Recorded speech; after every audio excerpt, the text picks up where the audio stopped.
Shalom, semangat pagi Bapak Ibu Saudara semua yang dikasihi oleh Tuhan. Kembali bersama dengan saya pagi ini mengajak kita semua untuk merenungkan sabda Elohim dari Habakuk pasal 2 ayat yang ketiga. Mari kita baca bersama Habakuk pasal 2 ayat yang ketiga. Sebab penglihatan itu masih menunggu waktu yang ditentukan, tetapi ia sedang bersegera menuju akhir, dan ia tidak akan berdusta. Jika ia berlambat-lambat, nantikanlah dia, karena pasti akan tiba, tidak akan menunda. Ini adalah perkataan Tuhan kepada Habakuk, Bapak Ibu Saudara, di mana Tuhan meminta supaya Habakuk menunggu waktu penggenapan dari apa yang Tuhan sudah nyatakan melalui penglihatan. Intinya adalah bahwa bangsa Kasdim yang kejam, bangsa yang jahat, yang mendewakan kekuatannya akan digerakkan untuk menghukum Yehuda yang telah dipenuhi dengan ketidakadilan, di mana mereka bangsa Yehuda ini di dalamnya ada kekacauan, ada kekejaman, dan ada kejahatan di antara mereka. Sesuatu yang sungguh tidak adil terjadi di dalam kehidupan mereka. Kita akan baca di Habakuk pasal 1 ayat yang ketiga sampai dengan ayat yang keempat. Habakuk pasal 1 ayat 3 sampai dengan ayat yang keempat. Mengapa engkau membuat aku melihat kejahatan dan mengapa engkau memperlihatkan kepadaku kekacauan? Kehancuran dan kekejaman ada di hadapanku. Perselisihan terjadi dan perkelahian pun merajalela. Sebab itu hukum menjadi tidak berlaku lagi dan keadilan tidak akan pernah muncul sampai kapanpun. Karena orang jahat menjerat orang benar. Oleh sebab itu muncullah keadilan yang menyesatkan. Itulah yang terjadi. Itulah ketidakadilan yang sedang berlaku dalam kehidupan pelayanan Habakuk, Bapak Ibu Saudara. Saya akan lanjutkan lagi pembacaannya di ayat yang kelima sampai dengan ayat yang ke-11. Lihatlah di antara bangsa-bangsa, perhatikanlah dan terheran-heranlah, karena suatu pekerjaan sedang berlangsung pada zamanmu. Kamu tidak akan percaya ketika hal itu diberitahukan, sebab lihatlah aku membangkitkan orang-orang Kasdim, bangsa yang penuh kebencian dan yang bergerak dengan kekuatan dan kecepatan yang besar, yang pergi melintasi wilayah-wilayah bumi yang luas untuk menguasai tempat-tempat kediaman yang bukan kepunyaannya. Dia sangat mengerikan dan menakutkan. Penghakimannya dan kebesarannya muncul dari dirinya. Kudanya berlari lebih cepat daripada macan tutul dan lebih ganas daripada serigala pada waktu malam. Pasukan berkudanya akan menyebar, juga pasukan berkudanya akan datang dari jauh.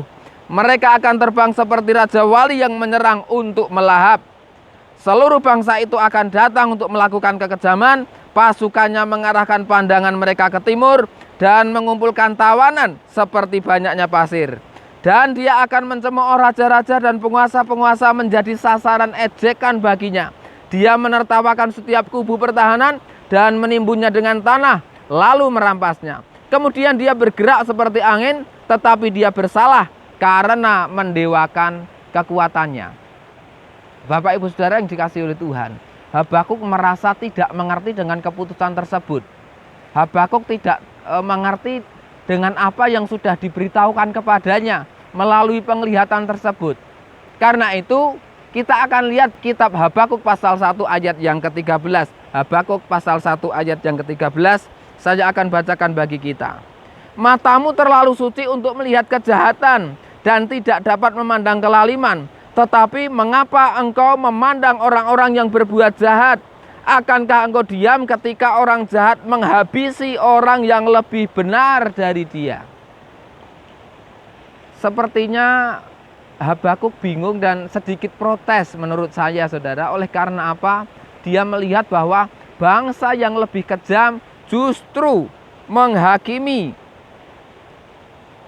dan menghabisi orang yang lebih benar dari dia. Dalam hal ini adalah orang-orang Yehuda. Mengapa demikian, saudara?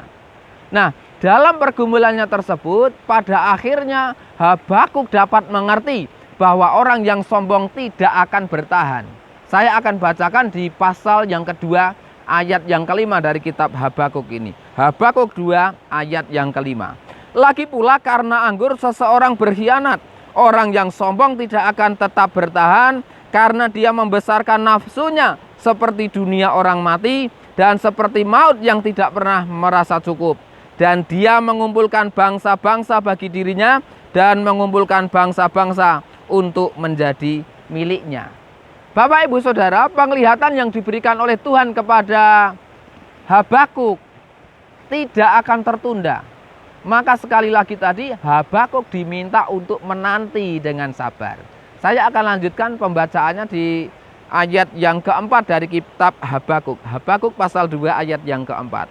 Lihatlah jiwanya memegahkan diri, ia tidak lurus dalam hatinya, tetapi orang benar akan hidup oleh imannya.